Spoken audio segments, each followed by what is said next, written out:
var arabada orada. Hepsi standarttır. Budur. Buraya 4 metre daha eklenir. Bu ne demektir? Yani anlatamam. 4 değil. Tamam 4 metre için Ya da aynı. yok.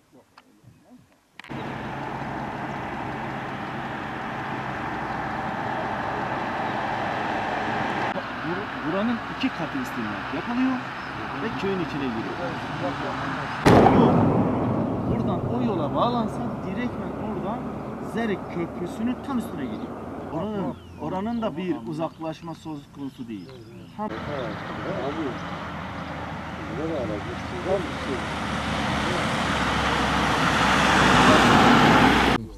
5 yıldır ben görev yapmaktayım.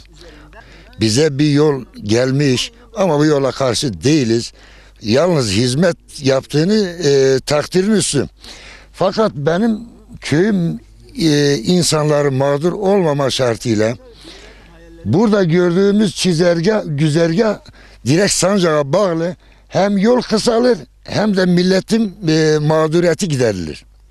O nedenle bunun düzeltmesi için büyüklerimde arz ediyorum, yani rica ediyorum.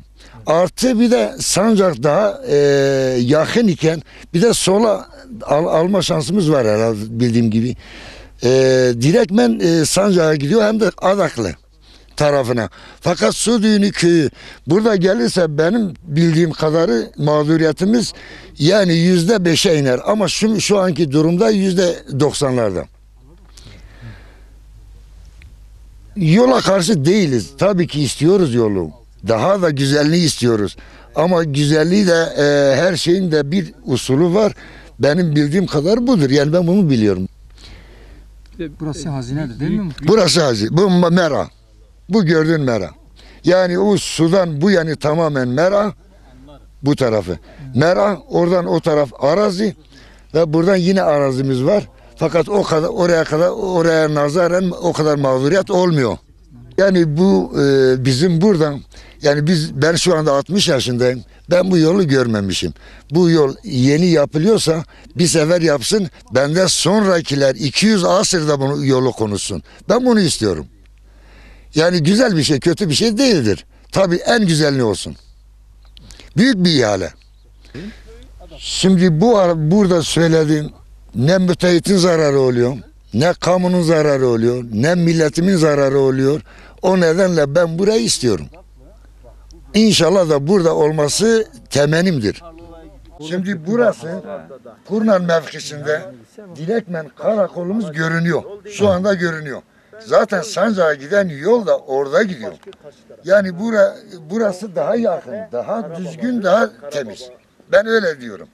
Yani benim duyduğuma göre yol 10 metremiş. Ama bu yol yapılıyorsa güzel bir şey yapılsın. 10 metre zaten haliyle şu anda 8 metremiz var. Hiç olmazsa bunu 3 gidiş 3 geliş olsa 24 metre oluyor. Yani 3 gidiş 3 geliş olsa bir seferde yapılır. Daha güzel olur. Bunun için bakanlarımdan rica ediyorum. Yani kim yapıyorsa, ilgilenen kim ise hiç olmazsa bir sefer yapılsın. Yani yılda bir sefer değil de ömürde bir sefer olsun. buradan aşağıdan böyle bağlı. Buradaki küçük köprünün oraya zaten dip Faydalanır. Ama şu anda plan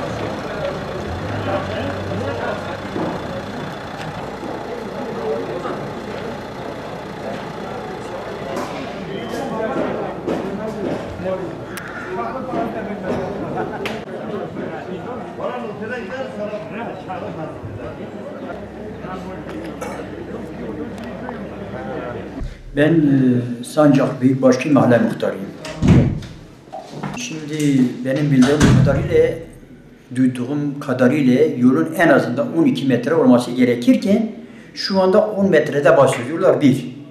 İkinci bir husus, o rampalar indirilmeden bu Kartal güzergahı sağa alınmazsa bence sağlıklı bir yol görünmüyor. Olmaz, 10 metre olmaz. 10 metre olmaz. Madem ki düble yol olacağı halde 10 metre bence düble yol olmaz. en azından 12 metre olması gerekir. Bu şekil, bu etüt yapılmış, biz görürüz bu yapılan etüte göre yapılırsa hiç yapılmazsa daha iyidir. Karapınar Mahalle Muhtarıyım, Sancak Belde Mahalle Muhtarıyım. Bizim Cumhurbaşkanımız bize verdiği proje, söylediği projeler Düble yol, Kiri, Erzincan yoludur. Maalesef bu yollar eski yolu aynısı devam ediyor. Yazıktır bizim bu Türk, yani bizim vatandaşların vergilerin paraları 30 kilometre için 260 trilyar para harcanıyor. 10 metrelik yolda biz istemiyoruz. Eğer bunu yaparsan Kartal'ın eski geçiş, aynı geçiş üzerine geliyor. Bunu da başka bir tarafa çekmesini istiyoruz. Yazıktır. Bizim Cumhurbaşkanı konuştuğunda Bingöl, Sancak, Keri, Elazığ, Erzincan Düble yolu olacaktı. Düble yolu yani 5 metre, maalesef 10 metrelik yoldur. Biz bunu istemiyoruz. 10 metre inmiş. 10 metre inmişler. 25 metrelik yolu 10 metre indirmişler. Bunu eski aynı güzergah, aynı yerden gelmişler. Aynı tampo devam ediyor.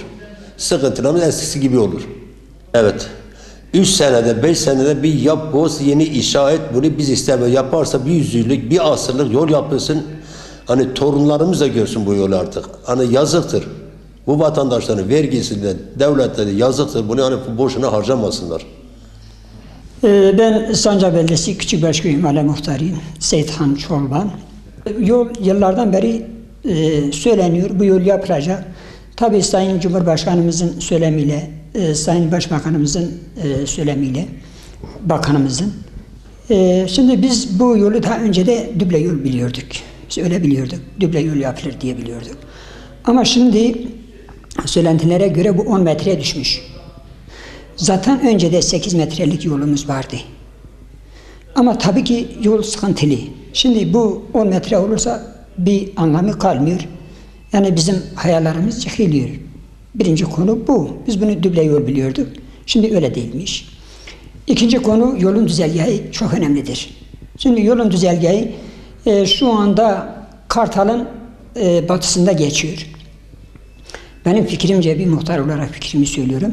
Şimdi bu Çiçekdere'nin altında geçip de bu Kartal'ın kuzeyinde, yaklaşık 1 metre kuzeyinde geçerse, ondan sonra bu Ünlüce mezrasının yukarısında Ballıçay'a girmeden, bu su düğünün de hiç içine girmeden alttan arkadaşlar şimdi belirttiği yerlere bakıyoruz. Çok tuhaf geliyor bize, yani bir muhtar olarak, yani hiçbir şey bilmediğime göre bana çok tuhaf geliyor. Adam su düğünün altına giriyor, tekrar içine dönüyor. Su düğünün altında orada bir iki menfezde dümdüz gelir, karakolun da geçer.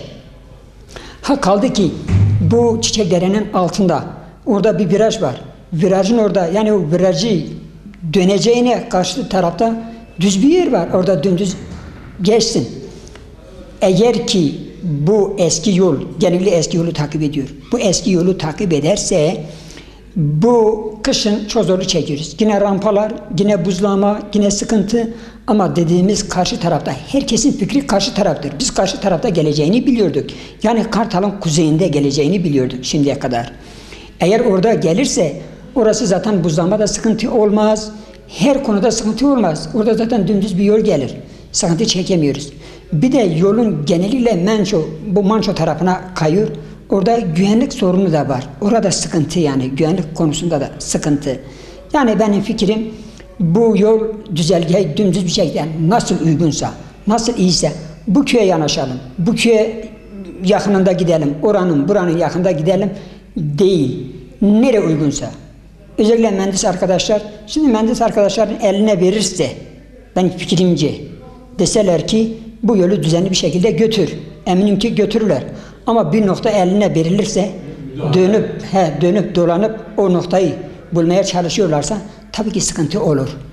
Ama ki eline verirse bu yolu bir şekilde götür, ama nerede uygunsa, nerede iyiyse, nerede rahat gidiliyorsa, nerede düzenliyse orada götür diyorlarsa ben eminim ki götürürler. Yani bizim gayemiz budur. Biz diyoruz ki düzenli, iyi, nasıl gidiyorsa hem ekonomi konusunda her konuda işte nasıl rahat oluyorsa öyle yapılsın. Bu 10 metre olamaz. Şimdiye kadar biz bu yol çok güzel bir yol olur. İşte düble yol olur.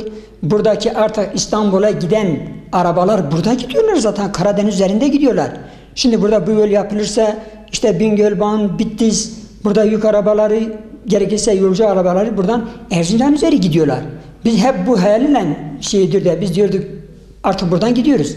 Bu 10 metreyle bu yol olmaz. Burada bankit var, şudur, budur. Olmaz yani yine aynı sıkıntı. Güneydoğu'yu Erzincan'a bağlayan yol, bu yolun düble yol olması lazım. Bu 10 metreyle olmaz. Bu yol kesinlikle böyle olmaz. Çünkü bu Güneydoğu'yu Erzincan'a bağlıyor. Karadeniz'e bağlıyor. Karadeniz'e bağlıyor. Madem ki bu yol orayı Güneydoğu'yu Karadeniz'e bağlıyorsa bu neden düble yol olmasın? 10 metrelik yol bir anlamı yok ki. Orada bir şey olmuyor. Benim amacım budur ya. Ben burada bütün yetkililere sesleniyorum. Bu yol yapılırsa hakkıyla, gerçek neyse, nasıl iyiyse, nasıl insanlar nasıl yararlanıyorsa öyle olsun. Benim gayem budur yani. Bu çok önemli. Ben burada işte yetkililere sesleniyorum. En güzeli neyse o yapılsın. Allah rızası için. Çimenli Mahalle Muhtarı Saadettin Balık.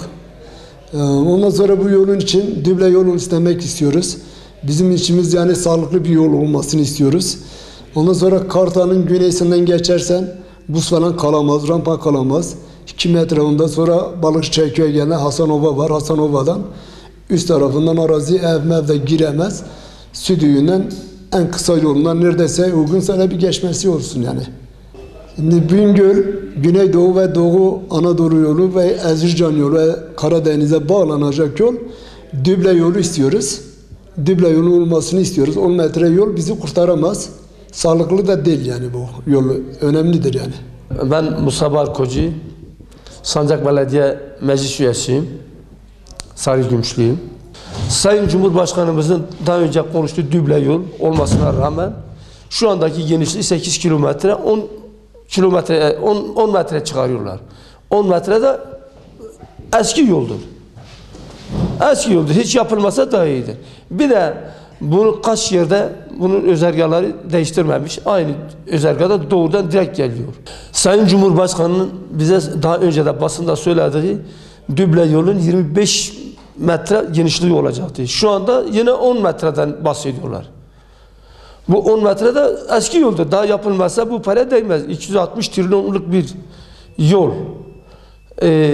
Genişletmesi 10 metrede olmuyor. 25 metre olması rağmen iyi bir sağlıklı yol değil bizim açımızda. Bir de bazı yollar köy arasında mesela Südüğünü köyü içinden geçiyor. Tekrar altından da eski köprüye geliyor. Bu da sağlıksız bir şey. Sirinin altında geliyor, Manço Deresi'ne doğru gidiyor. 2 kilometre yolumuz uzuyor. Kısarken uzuyor. Bunu da büyüklerimizle rica ediyoruz. Sağlıklı bir yol, hasretle beklediğimiz bir yol olsun. Eğer eski yol gibi ise hiç olmasa daha iyidir. Çünkü bunu ekonomi bakımında, sağlık bakımında yani eski yolumuza nazaran 25 metre olmasına daha iyidir, daha sağlıklı. Hem de size duacı oluyoruz daha doğrusu. Mahmut Bağaturan, Belde Meclis Üyesiyim. Aynı zamanda Karapınar Köyü'nde ikamet ediyorum. Biz yol konusunda isteriz küçükte beri bugüne kadar hep duyduğumuz yol geldi biz yolu bekledik. O da yapıyorlar. Allah razı olsun. Böyle bir itirazımız yoktur. Fakat istediğimiz gibi olmuyor. İstediğimiz gibi nedir? Yani bazı yerlerde değiştirmiş. O değiştirmesinin bir faydası yoktur. Südüğünü içi, hele südüğünü içi alt tarafa vermiş. Hem o arazi istimlak kolu devlete bir maddi para çıkarılır. Südüğünün içinde gelse daha kolaydır, daha faydalıdır. Herkes de fayda görür. O, yani arazinin istimlakçısı bir faydası yoktur. Yani bir faydası yok. Bir de genişliği eskide 8 metre, şimdi 10 metre çıkarmışlar. Yani 10 ile 8 arasında ne fark eder? Hiçbir fayda etmez. Eğer yaparsa Allah için bizim Cumhurbaşkanı, Başbakanın dediğin gibi bir iyi yol yapılır. Biz de iyi bir yolu bekleriz. Düble yolu bekleriz. İnşallah yapılır. Bizim büyüklerimiz, Cumhurbaşkanı ve Başbakanımız Sancak'a gelmiyor bu yol. biliyor. Dört ilçe. Tamam. Bu Bingöl, Erzincan'ı ondan sonra Karadeniz'e bağlayan bir yol. tabii şu anda bizim başkan, bizim vekiller, bakanlarımız yıllarca dedi burayla Erzincan arası kör noktadır. Biz bu kör noktayı açarız. Biz de o umut bekleriz. Bu yol gelir Sancak'tan, Adaklı'dan, Kekik'de Erzincan'a kadar gidiyor. Biz şu ana kadar onu bekleyip Karadeniz'e bağlayacak bir şey. Bir de yol kısa olur, İstanbul yolu. Biz bunu bekleyeceğiz. Maalesef bu umut olmuyor.